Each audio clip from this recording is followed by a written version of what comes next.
జై శ్రీరామ్, జై శ్రీకృష్ణ. భారతీయులందరికీ గొప్ప అవకాశం.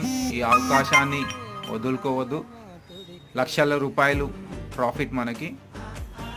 చేయాల్సిన పని చాలా హార్డ్ వర్క్. ఇది సాధ్యం కాదు మీతోని, అయినా కూడా ట్రై చేయండి. ఉదయం 5 గంటలకు లేవడం,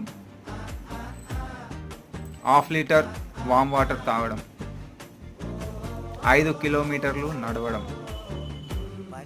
ఈ 3 చేశారనుకోండి, ఈ 3 కూడా మీకు కాదు కదన్నా 1 అవర్ లేదంటే 1.5 అవర్ అంత లోపలనే అయిపోతుంది. ఇవి మీరు ప్రతిరోజు చేస్తే మీకు ఎలాంటి అనారోగ్యం రాదు. అనారోగ్యం వచ్చినప్పుడు డబ్బులు ఖర్చు కావు. అందుకనే ఈ ఒకటి మీరు పాటించండి. ఆరోగ్యమే మహాభాగ్యం. మనం ఎంత ఆరోగ్యంగా ఉంటే అంత చురుకుగా పనిచేయగలుగుతాం.